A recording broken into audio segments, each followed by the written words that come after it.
She wasn't supposed to be listening. She wasn't supposed to understand. And she certainly wasn't supposed to speak. In the high-stakes world of billion-dollar equity deals, the waitress is just furniture invisible, silent, and easily replaced. But when Anna Jenkins looked down at the document resting on the mahogany table of the Pierre Hotel's private suite, she didn't see a contract. She saw a crime. One sentence, spoken in a dialect that only a native or a ghost would know, shattered the silence and put a target on her back. "This is a fake," she whispered. And just like that, the $200 million lie began to unravel. The obsidian room at the Pierre in Manhattan smelled of old money. It was a scent composed of beeswax polish, conditioned leather, and the faint, metallic tang of air conditioning, chilled to exactly 68 degrees.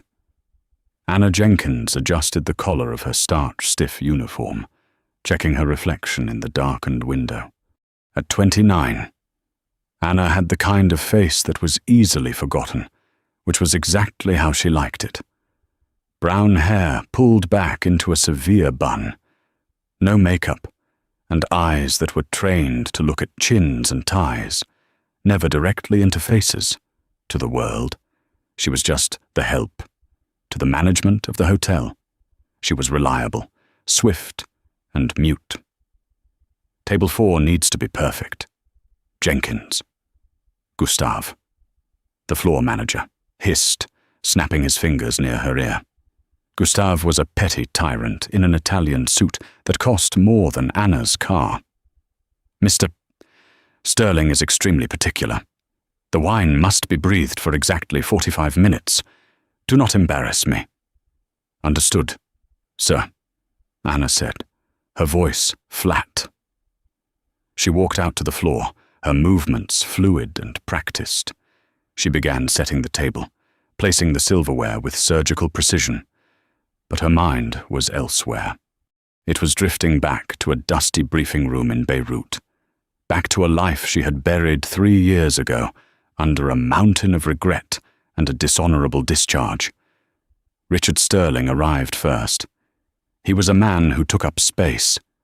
He wore a navy Brioni suit that screamed power, and he walked with the rolling gait of a man who owned the pavement. With him was his associate, a younger, sharper man named David Ross, who carried a leather briefcase as if it contained nuclear codes. "The Sheikh is 5 minutes out," Ross said, checking a Patek Philippe watch. "Is the documentation ready?"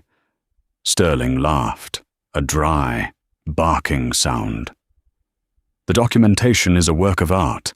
David, by the time he realizes the custodial accounts in Zurich are empty shells, we'll be on a beach in the Maldives. Did you brief the translator? He's in the lobby. He knows the script." Anna was pouring water into the crystal goblets, her back turned to them. She froze for a fraction of a second. Her training kicked in instinctively monitor, assess, catalogue. She forced her hand to remain steady, filling the glass to the brim without spilling a drop. Custodial accounts, empty shells. She moved away, blending into the shadows near the service station. She shouldn't care. It wasn't her job to care. Her job was to pour the 1982 Petrus and clear the plates. She had promised herself no more heroics. Heroics got people killed. Heroics were why she was waiting tables in New York instead of analyzing signals intelligence for the State Department. The double doors opened, and the atmosphere in the room shifted. Sheikh Karim al-Hassan entered. He was a man of quiet dignity, perhaps in his late 50s, wearing immaculate traditional robes, a stark white thobe, and a gold-trimmed bisht. He was flanked by 2 large security guards, but they stopped at the door. The sheikh walked with a cane, favoring his left leg, his face lined with the weariness of a man who carried the weight of a family legacy. "Mr. Sterling," the sheikh said, his voice warm and heavily accented. "It is good to finally meet the man behind the emails." "Your Highness," Sterling said, bowing just enough to be respectful, but not enough to look servile. "The honor is entirely mine. Please, sit." Anna moved in to pull out the sheikh's chair. As he sat, he nodded to her. "Thank you, my child." The kindness in his eyes caught her off guard.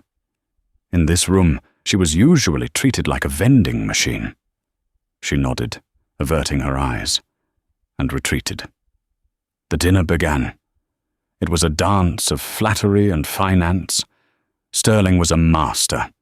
He spun a tale of a massive infrastructure project in the Horn of Africa, a bridge and pipeline deal that would revolutionize the region's economy.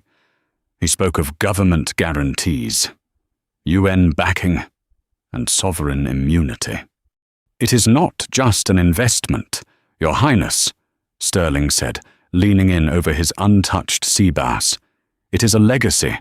The Al-Hassan name will be etched into the bedrock of a new Africa." The sheikh listened, nodding slowly. "My father always said that wealth without purpose is just dust. I look for projects that build bridges, not walls." "Exactly," Ross chimed in, sliding a thick, velvet-bound folder across the table. "And that is why we have prepared the final deed of trust. It includes the verified geological surveys and the ministry's exclusive sign-off."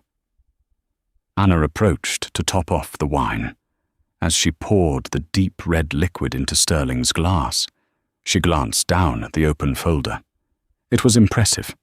Gold-embossed seals, complex legal jargon, signatures that looked authoritative.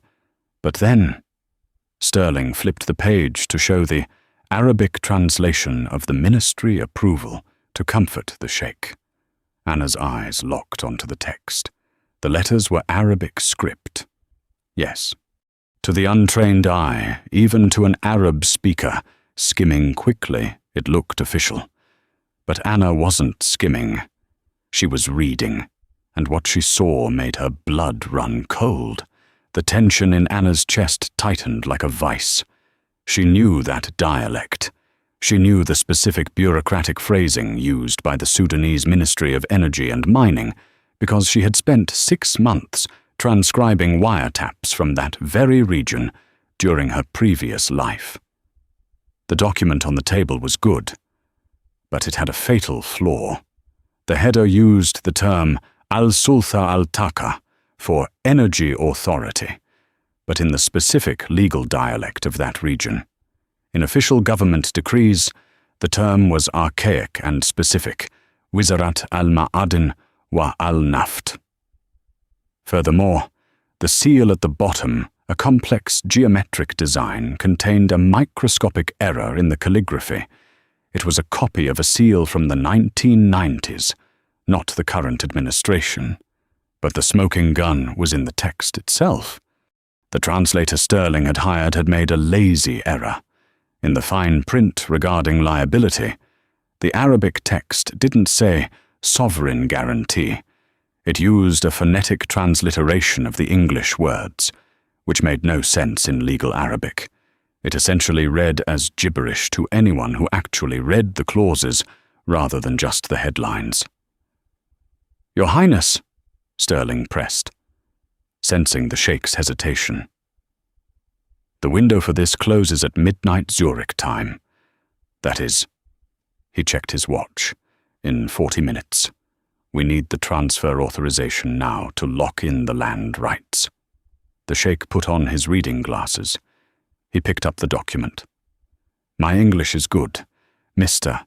Sterling, but legal terms, they can be tricky, and my advisor, Tariq, was delayed in London.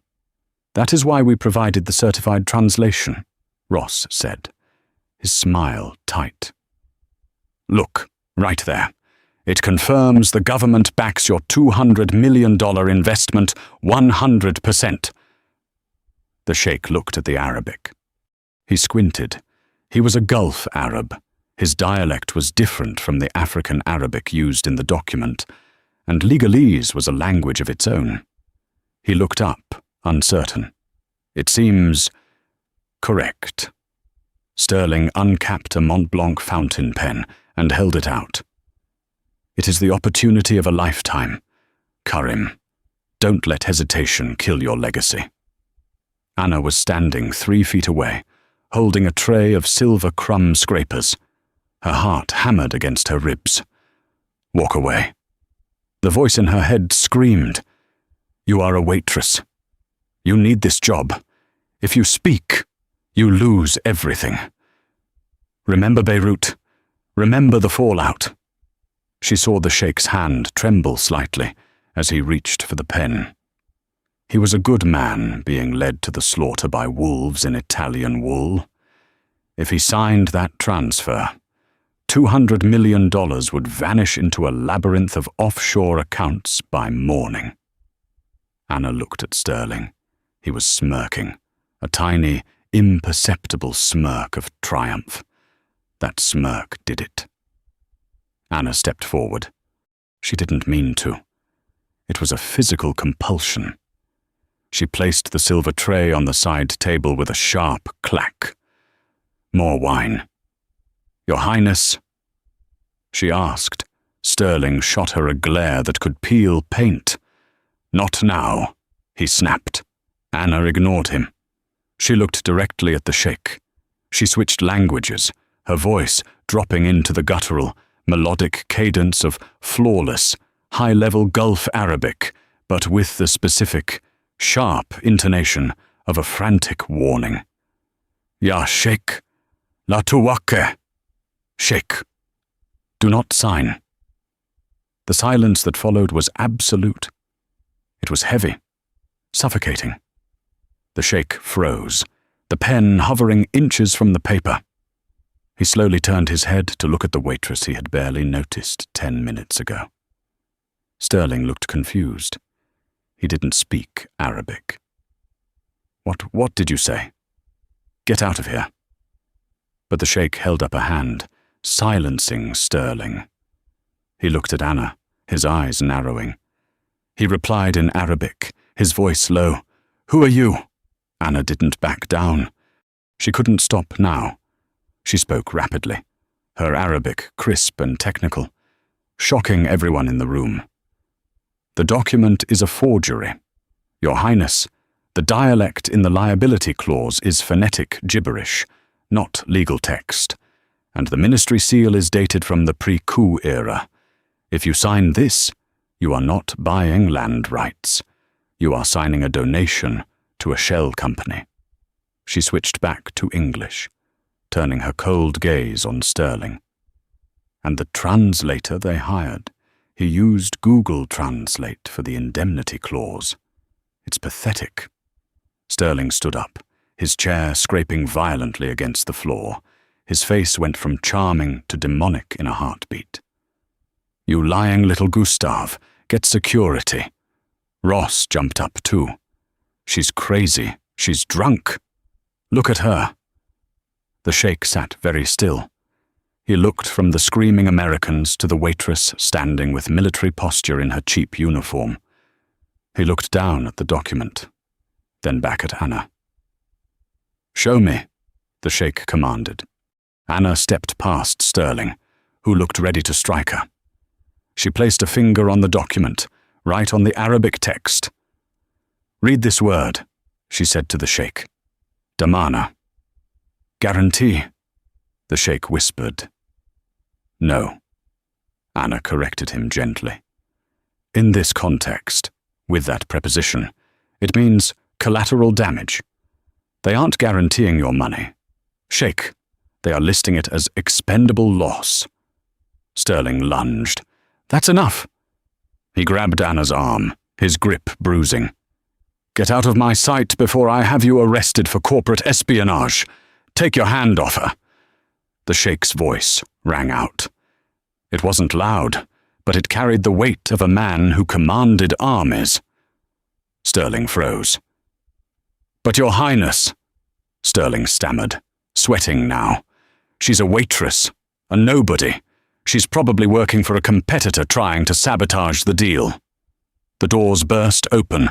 Gustav ran in, followed by 2 hotel security guards. I am so sorry. Mr. Sterling Jenkins.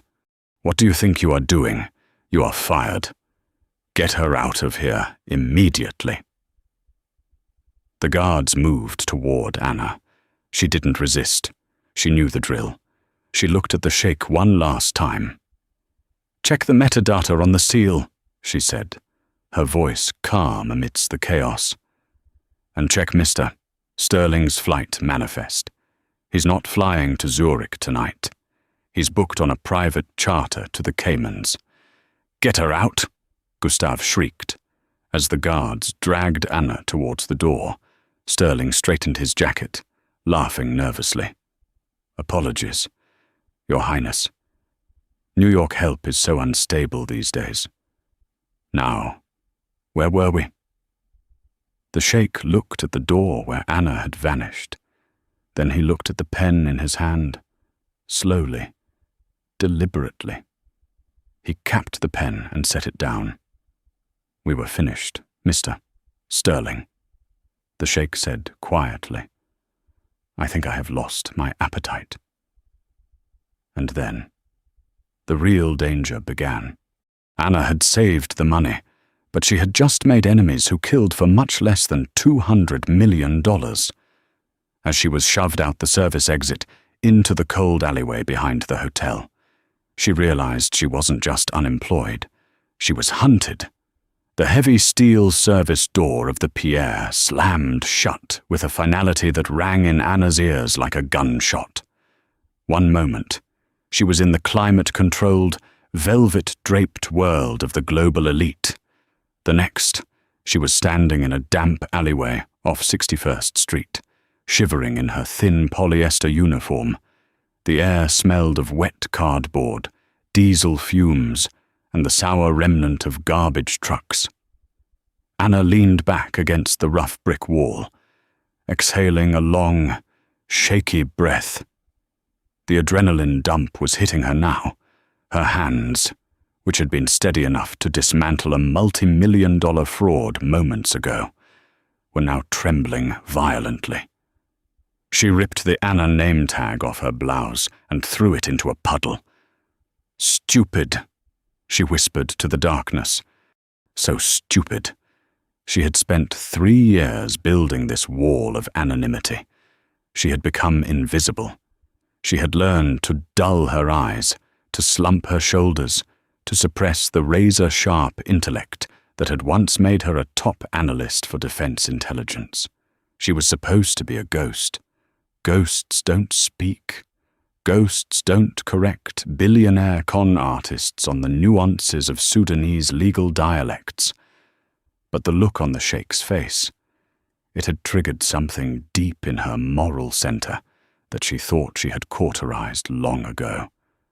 It was the look of a man of honor being played for a fool. Inside the obsidian room, the atmosphere was toxic. Richard Sterling was no longer the charming investment banker. He was a cornered animal. His face was a mask of red, blotchy rage. He paced the room, his expensive Italian shoes squeaking on the hardwood. Your Highness. Please, Sterling said, his voice straining for calm but cracking at the edges. The woman is clearly deranged. A disgruntled employee. I will sue the hotel management for this interruption. We can have the papers redrawn, or I can have my legal team in Zurich video conference in right now to verify Sheikh Karim al-Hassan remained seated. He had not moved since Anna left. His hands were folded on the table, resting near the uncapped pen. Mr. Sterling, the sheikh said. His voice was very quiet, very low. It forced everyone to lean in. Do you know what the penalty is for forgery in my country? Sterling swallowed. Forgery, Karim. Surely you don't believe. I asked a question. The sheikh finally looked up. His eyes were hard, devoid of the warmth they had held earlier. The waitress? She mentioned the seal. She mentioned the flight to the Caymans. She was guessing, throwing out wild accusations. Ross squeaked from the corner, clutching his briefcase to his chest. The sheikh turned his head slowly to his head of security, a towering man named Omar, who had been silent by the door until now. "Omar, the flight manifest." Omar pulled out a secure tablet. He tapped the screen 3 times. The silence in the room during those 10 seconds was agonizing. Sterling looked like he wanted to run, but the 2 guards at the door had subtly shifted their stance, blocking the exit. "It is confirmed." "Your Highness," Omar said, his voice a deep rumble. "A private charter, tail number N450 Gulfstream, departing Teterboro at 100 a.m., destination Grand Cayman. Passenger manifest lists Richard Sterling and David Ross." The color drained from Sterling's face. It was as if someone had pulled a plug. The sheikh stood up. He didn't yell. He didn't flip the table. He simply adjusted his bisht, picked up his cane, and looked at Sterling with an expression of profound disappointment. "You were not selling me a future, Mr. Sterling. You were selling me a lie." The sheikh gestured to the table. "You may keep the wine. It is, I suspect, the only authentic thing you have offered me tonight." "Sheikh, wait." Sterling lunged forward, desperate. "We can renegotiate. The guarantee is real. It's just structured differently." Omar stepped in front of Sterling, a human wall of muscle. He didn't touch Sterling. He just existed in his space, forcing the banker to recoil. The sheikh walked out of the suite, his entourage flowing around him like water. As the door clicked shut, leaving Sterling and Ross alone in the ruins of their $200 million deal, the silence broke. Sterling swept the crystal wine glasses off the table with a primal scream. They shattered against the wall, spraying red wine like blood across the silk wallpaper. $200 million, Sterling hissed, gripping the edge of the table until his knuckles turned white. "Gone, because of a waitress." "What do we do?" Richard, Ross was hyperventilating. "If he goes to the SEC, if he calls the DOJ, we're done. Prison. Real prison." Sterling straightened up. The panic in his eyes hardened into something colder, something reptilian. He pulled out his phone. He won't call the authorities yet. He's proud. He'll investigate first. Sterling looked at Ross. The girl. She knew about the flight. She knew about the specific dialect errors. That wasn't just a waitress. David. Waitresses don't know about Sudanese liability clauses. "Who is she?" "I don't know," Sterling said, dialing a number that wasn't saved in his contacts. "But she is a loose end, and we are going to cut her." Anna didn't go straight home. That was rule number 1 of evasion: never run in a straight line. She walked 4 blocks south, bought a prepaid burner phone from a 24-hour bodega with cash, and then took a cab to Grand Central. From there, she caught the 7 train. But she didn't get off at her stop in Sunnyside. She rode it to the end of the line, watching the reflection in the glass, scanning the other passengers. Nobody seemed to be following her. Yet. But the sensation of being watched was an itch between her shoulder blades that she couldn't scratch. She knew men like Sterling. They were narcissists. When you humiliated a narcissist and cost them a fortune, they didn't just get mad. They got even. And Sterling had looked at her with a recognition that terrified her. He realized she wasn't just help. She finally doubled back and reached her apartment building at 11:30 p.m. It was a walk-up in a noisy part of Queens, sandwiched between a laundromat and a Thai takeout place. She locked the door, engaging all 3 deadbolts she had installed herself. She didn't turn on the lights. Instead, she moved by the ambient glow of the street lamps outside, navigating her small studio with practiced ease. She went to the closet and pulled out a shoebox from the back shelf. Inside wasn't shoes, but a tangle of old memories, a faded photo of her unit in the desert, a silver coin, and a Glock 19 with 2 spare magazines. She sat on the edge of her bed, the cold metal of the gun heavy in her hand. "Welcome back to the life. Anna," she whispered.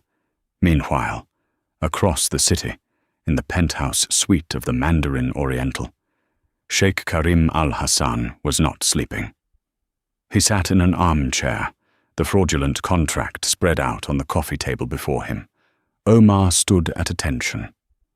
"We have spoken to the hotel management," Omar reported. "They were unhelpful. They were more concerned with apologizing for the disruption than providing information. However, we obtained her personnel file before they locked the system. And," the Sheikh asked, "her name is Anna Jenkins, employed for 11 months. No disciplinary record, punctual, quiet." The manager described her as furniture. "Furniture does not speak fluent Khaliji Arabic with a Najdi accent," the Sheikh mused, "nor does it identify forged government seals. There is more.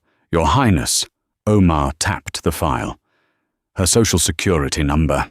It flags in the standard databases. But when I ran a deeper trace, the kind we use for vetting your personal guard, it hit a firewall. A government-grade block." The Sheikh raised an eyebrow. "She is intelligence." "Was," Omar corrected. "The file is redacted heavily, but the codes suggest Defense Intelligence Agency. Perhaps an analyst. She disappeared from the grid 3 years ago, completely off the radar." The Sheikh leaned back, steepling his fingers. "A woman with high-level intelligence training, hiding as a waitress in New York, who risks her cover to save a stranger from theft. It makes no sense," Omar said. "Why intervene? Why risk exposure? Because of conscience, Omar, a rare commodity these days." The Sheikh looked out the window at the glittering skyline. "Mr. Sterling will not let this go. A man who steals $200 million does not walk away when exposed. He eliminates the witness. We should leave. Your Highness, the jet is ready." "No," the Sheikh said firmly. "We do not run, and we do not abandon those who aid us. Find her, Omar, before Mr. Sterling does." But Sterling was already moving. In a dimly lit office in Hell's Kitchen, a man named Victor Holt was looking at a photograph of Anna. It was a screen grab from the hotel's security footage. It was grainy, but her face was clear. Holt was a man who didn't exist in any database. He was a fixer for the city's white-collar criminals. When a deal went wrong, when a mistress threatened to talk, when a waitress saw too much, Holt was the solution. "Anna Jenkins," Holt said, his voice like gravel. He was on speakerphone with Sterling. "I found her address. Cheap place in Queens. You want a scare, or a removal?" "I want her gone." Sterling's voice crackled over the line. He sounded drunk and vicious. "She knows about the Cayman's accounts. She knows the layout of the fraud. If she talks to the feds, I'm dead. Make it look like an accident. A robbery gone wrong. I don't care. Just do it tonight." "Tonight costs double," Holt said casually, cleaning his fingernails with a knife. "I'll pay triple. Just finish it." Holt hung up. He stood, put on a dark windbreaker, and checked his weapon. He looked at the address on his phone. Anna was sitting in the dark of her apartment, when her burner phone, the one she had just bought, buzzed. She jumped, nearly dropping the gun. She stared at it. Nobody had this number. She hadn't made a call yet. She picked it up. A text message. Unknown sender. They are coming. Get out. Now.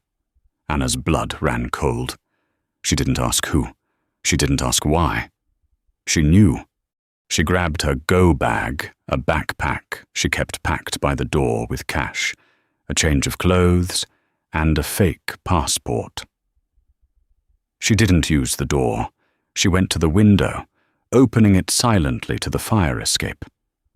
She was halfway out the window when she heard the heavy boots in the hallway. No knock, just the terrifying sound of a lock being drilled out. They were here. Anna slid out onto the rusted iron of the fire escape, the cold wind whipping her face.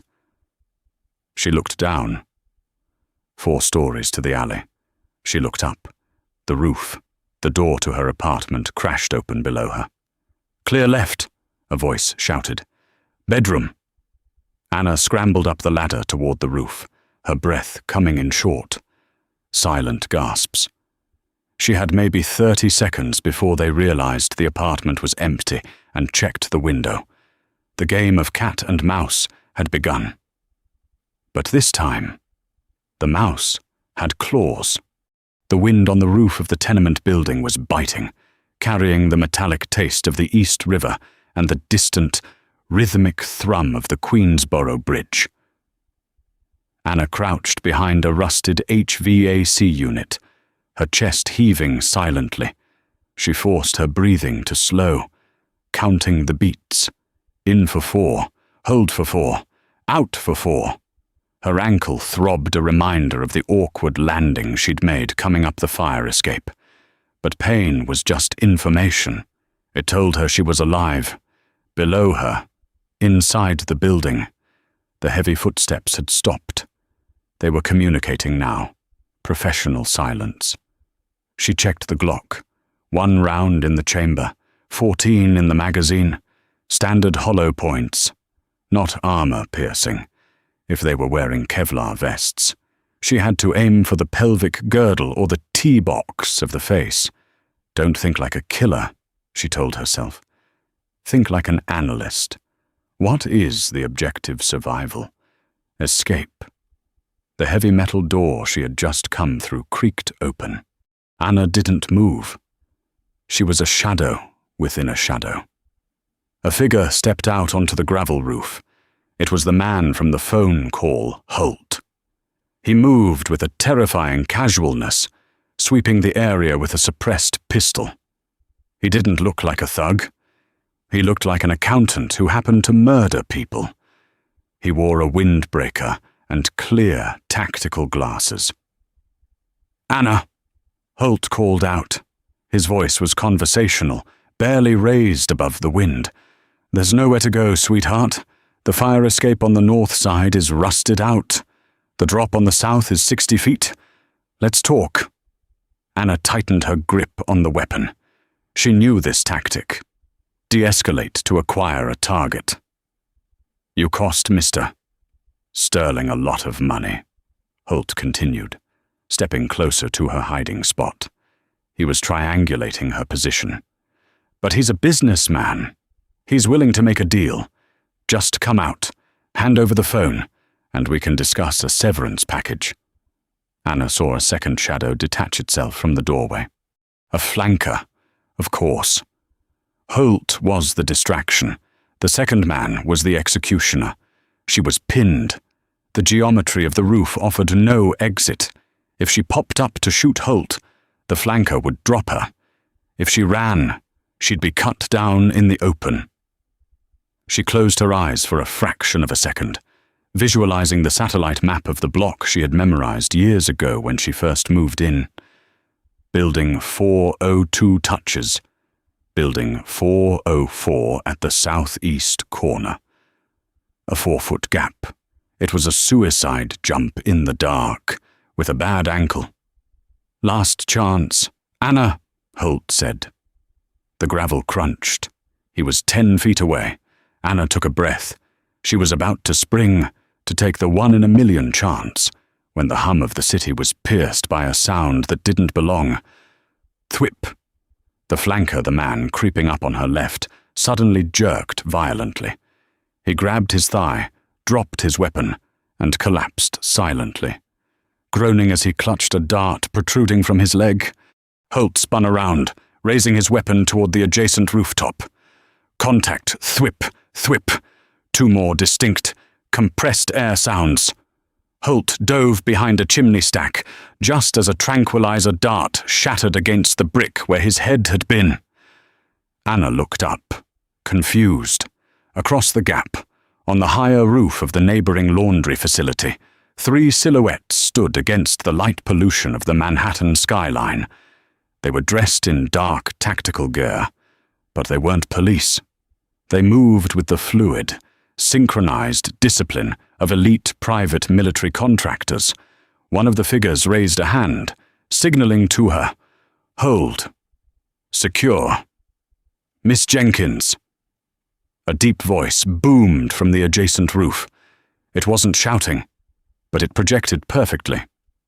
"Stay down." Holt, realizing he was outgunned and flanked, didn't hesitate. He scrambled back toward the stairwell door, firing 2 wild shots behind him to suppress the new arrivals. He vanished back into the building, abandoning his wounded partner. Anna didn't lower her gun. She stayed crouched, her heart hammering against her ribs like a trapped bird. "Who are you?" she yelled, her voice cracking slightly. The leader of the group on the other roof holstered his rifle and stepped to the edge. He jumped the gap effortlessly, landing in a roll and coming up to a standing position 5 yards from her. He raised his hands, palms open. It was the giant, the man from the hotel suite, the Sheikh's shadow. "I am Omar," he said calmly, head of personal security for His Highness, Sheikh Karim Wal Hassan. Anna kept her aim leveled at his chest. "You tracked my phone." "We did," Omar admitted without shame. The Sheikh feared Mr. Sterling would be impulsive. It seems he was correct. He gestured to the unconscious hitman groaning on the gravel. "We have a medical team en route to stabilize him. We do not kill unless necessary. That is the Sheikh's rule." Anna looked at the man. He was massive, easily 6'5", but his eyes were kind. There was no aggression in his posture, only a solid, immovable protectiveness. "They know where I live," Anna said, the adrenaline beginning to crash, leaving her shaking. "I can't go back down there."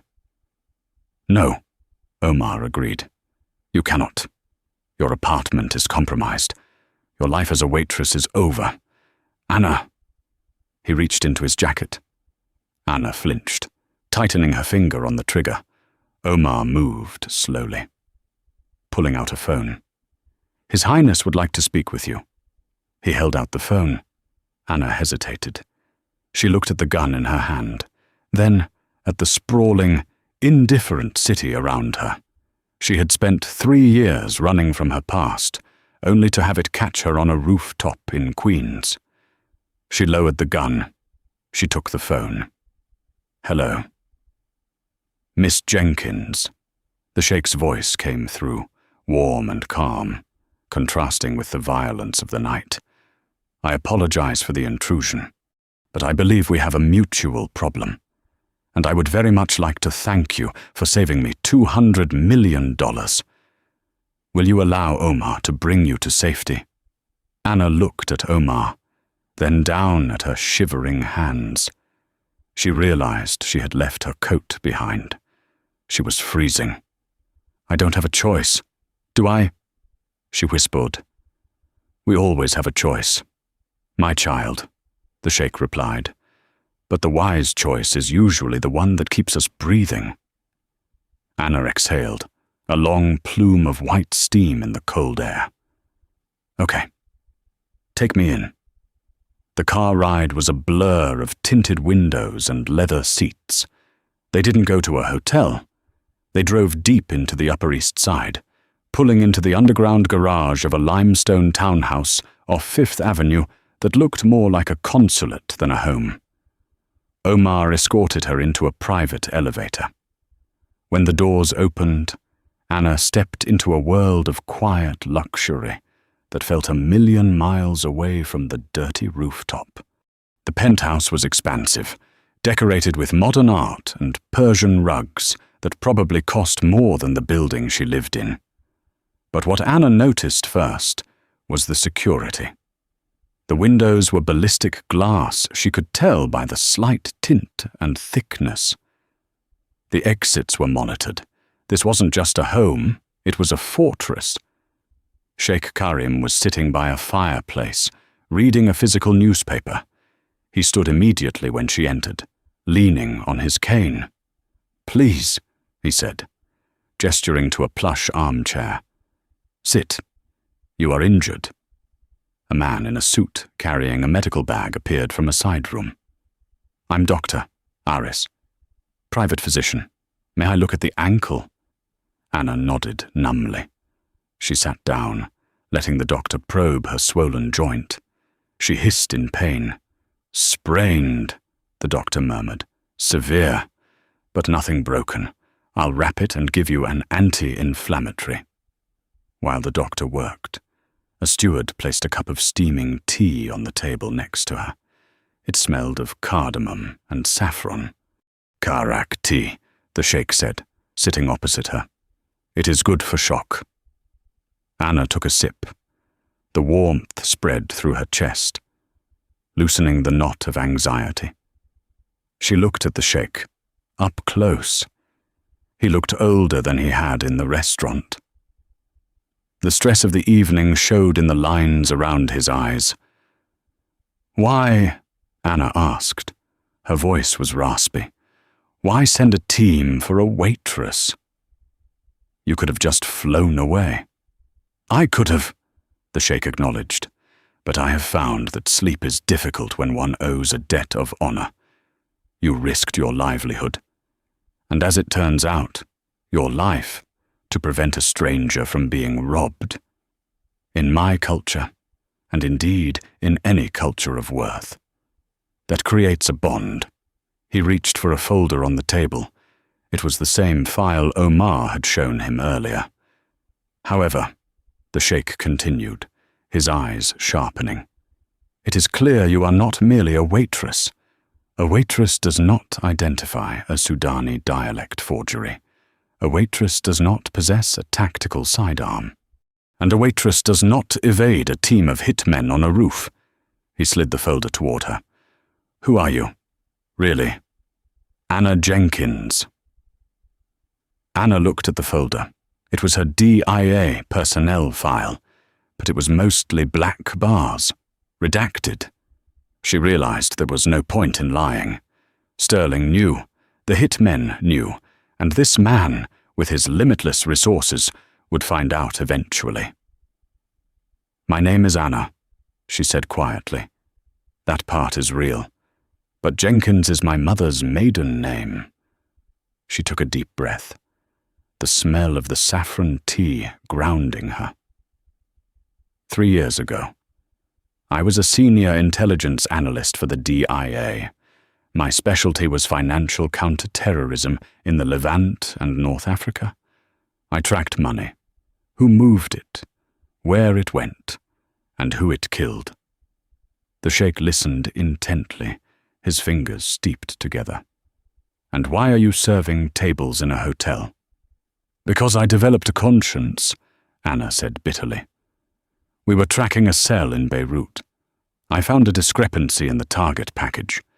The intel said it was a safe house for a warlord. My analysis of the heat signatures and the utility usage suggested it was a civilian bakery. I flagged it. I refused to sign off on the strike." She looked into the fire. "My superior, he had political pressure to show results. He overrode me. He said my analysis was flawed. They launched the strike." The room was silent. Even the doctor had stopped packing his bag. It was a bakery, Anna whispered. 12 people. 3 of them were children. The sheikh closed his eyes briefly, a shadow of pain crossing his face. I blew the whistle, Anna continued. I tried to take it to the Inspector General, but the man who ordered the strike had friends, powerful friends. They buried the report. They stripped my clearance. They threatened me with a treason charge if I didn't disappear. So, I disappeared. She looked up at the sheikh, her eyes defying him to judge her. I couldn't stop the strike in Beirut. But tonight, when I saw that contract, I saw the same arrogance, the same lie. Sterling wasn't just stealing your money. He was erasing the truth. I couldn't watch it happen again. The sheikh remained silent for a long time. The only sound was the crackle of the fireplace. You have carried a heavy burden, Anna, he said softly. The world punishes the truthful and rewards the silent. This is the tragedy of our time. He leaned forward, his expression shifting from sympathy to resolve. But there is something you must know. This evening, after the incident, I had Omar make some inquiries into Mr. Sterling's partners, the shell company he tried to move my money into Orion Holdings. Anna nodded. Standard offshore vehicle. Not standard, the sheikh corrected. We traced the ownership. Orion Holdings is not just a bank account. It is a funnel. It is linked to the same network that supplies arms to the rebels in the Horn of Africa. The very rebels destabilizing the region I wish to build in. Anna sat up straighter, the analyst in her waking up. Wait, you're saying Sterling isn't just a thief? I am saying he is a financier for chaos, the sheikh said grimly. That $200 million was not going to a beach in the Maldives. It was going to purchase surface-to-air missiles. Anna felt a chill that had nothing to do with the cold outside. If that money had gone through, and the weapons were bought, then the blood of thousands would have been on my hands, the sheikh said. And yours? He stood up and walked to the window, looking out at the city lights. Mr. Sterling thinks this is over. He thinks he can kill you, scare me, and move on to the next victim. He believes he is untouchable because he hides behind lawyers and shell companies. The sheikh turned back to Anna. The kindly grandfather was gone. In his place was a ruler, a man who commanded respect and wielded power. I do not like to be insulted, Anna, and I do not like my money being used to kill innocents. What are you proposing? Anna asked, her heart beginning to race again. You are a ghost, the sheikh said. You have no official existence. You know how the money moves. You know the dialects, the codes, the lies. He extended a hand toward her. I have the resources. You have the skills. Sterling has declared war on us. I propose we do not just defend ourselves. Anna looked at his hand. She looked at the folder of her redacted life. She thought of the bakery in Beirut and the smirk on Sterling's face. You want to take him down, she said. No. The sheikh smiled, a cold, dangerous smile. Taking him down is for the police, and the police are too slow. I want to bankrupt him. I want to expose him.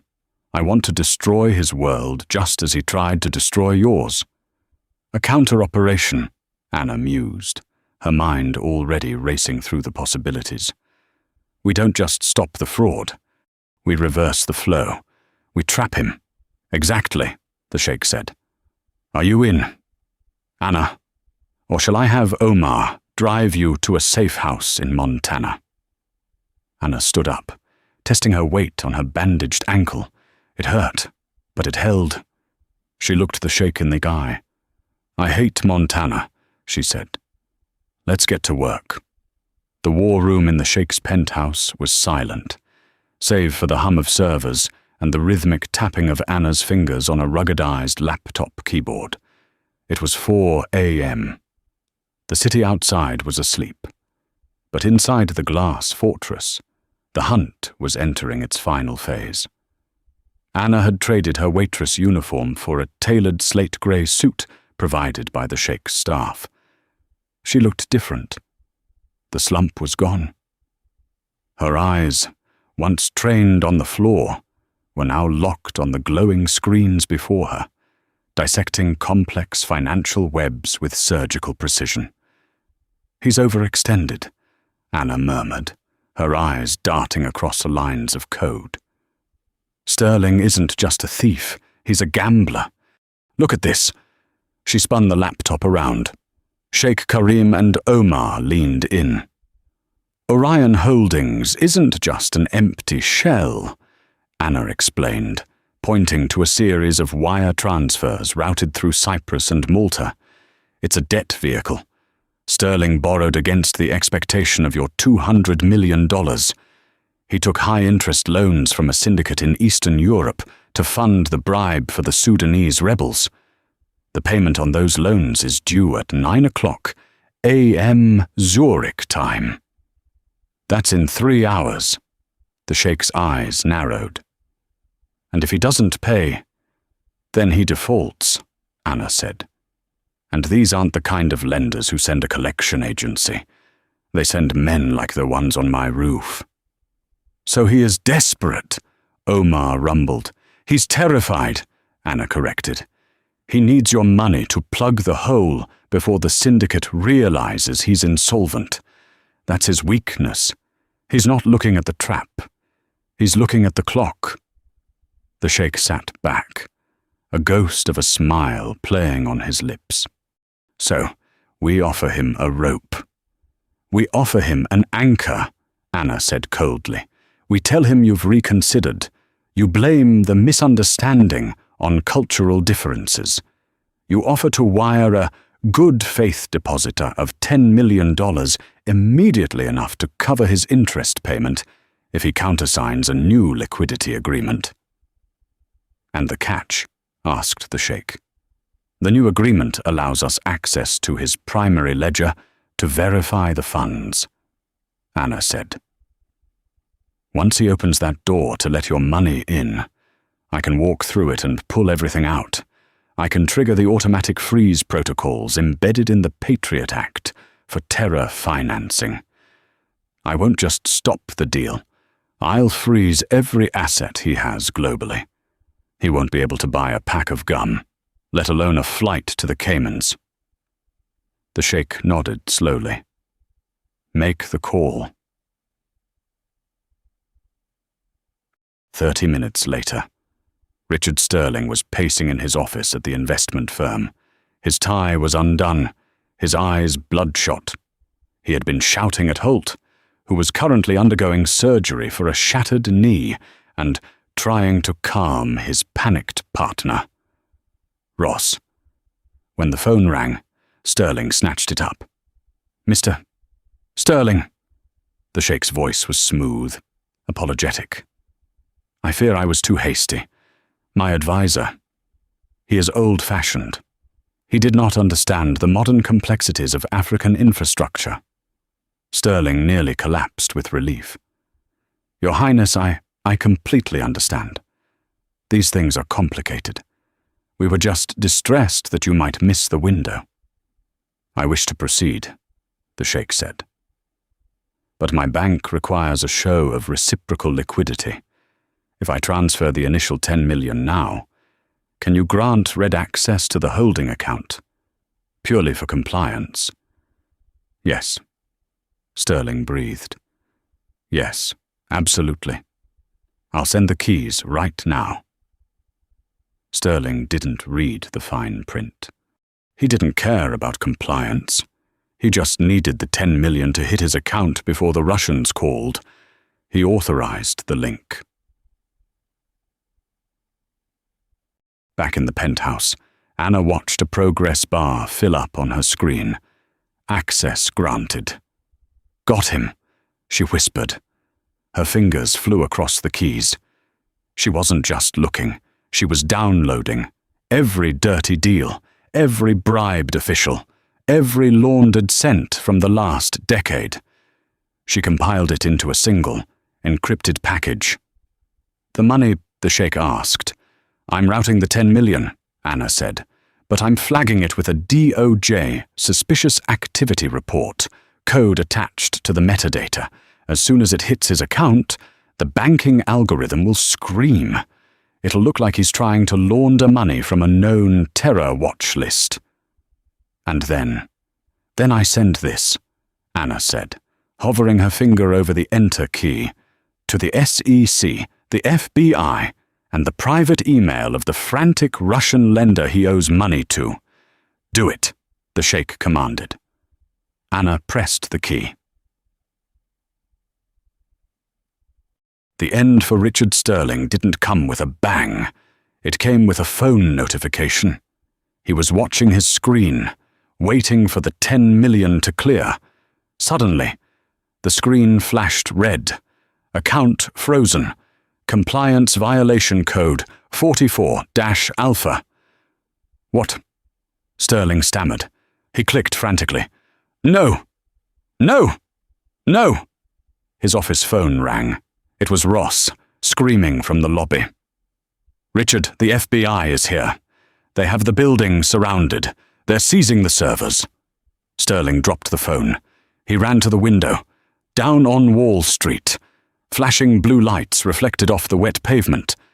He saw agents in windbreakers swarming the entrance. His mobile phone buzzed. A text message, not from the bank, from the Russians. You lied to us. Sterling backed away from the window, the color draining from his face until he looked like a wax figure. He was trapped. The Americans wanted him for fraud. The syndicate wanted him for much worse. He sank into his leather chair, the $200 million lie crumbling into dust around him. 2 days later, Anna stood on the balcony of the penthouse, watching the sunrise over Central Park. Her ankle was still bandaged, but she stood tall.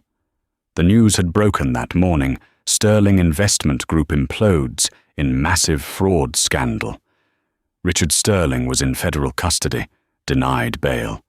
The investigation had revealed a web of corruption spanning 3 continents. The glass door slid open. Sheikh Karim walked out, holding 2 cups of coffee. The State Department called me, the sheikh said, handing her a cup.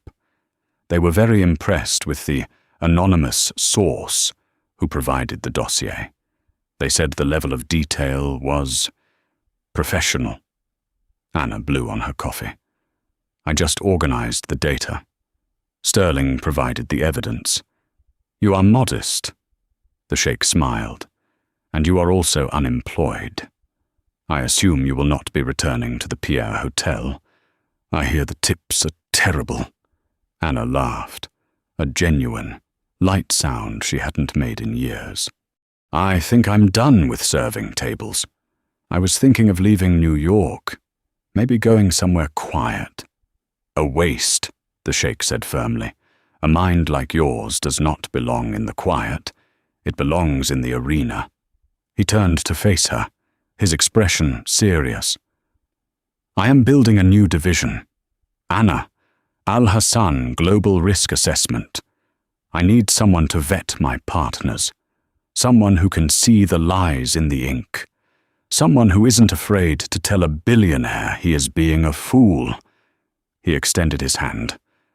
I cannot offer you anonymity, but I can offer you protection, a purpose, and a salary that reflects your actual worth. Anna looked at the hand. She thought about the fear that had ruled her life for 3 years, the hiding, the silence. Then she looked at the sheikh. He hadn't just saved her life, he had given her back her voice. She took his hand.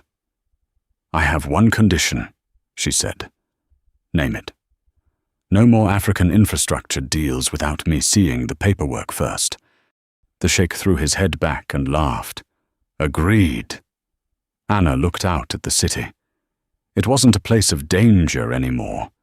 It was just a city, and for the first time in a long time, she wasn't a ghost. She was Anna Jenkins, and she was just getting started. In a world driven by profit and pretense, it is easy to look the other way. Anna Jenkins had every reason to stay silent. She was hiding, she was vulnerable, and she was powerless against a titan of industry. But when the moment of truth arrived, she realized that integrity isn't about who you are, it's about what you do when the cost is high. Sterling believed that wealth made him untouchable and that the help was invisible. He learned the hard way that the most dangerous person in the room is often the one you overlook. Anna didn't just save a fortune, she reclaimed her own soul from the shadows. This story reminds us that courage often comes from the most unexpected places. Whether you are a CEO or a server, the truth is a language that everyone understands if you are brave enough to speak it. Wow, what a journey from a silent waitress in a hotel suite to taking down a global financial criminal. I want to know what you would have done in Anna's shoes. If you saw a scam going down, would you have risked your job and your safety to speak up, or would you have kept pouring the wine? Let me know in the comments below. I really want to hear your thoughts on this. If you enjoyed this story of justice and high-stakes drama, please smash that like button. It really helps the channel. And don't forget to subscribe and hit the notification bell so you never miss a story. We have some incredible real-life thrillers coming up next week that you won't want to miss. Thanks for watching. And remember, the truth is always worth the risk. See you in the next video.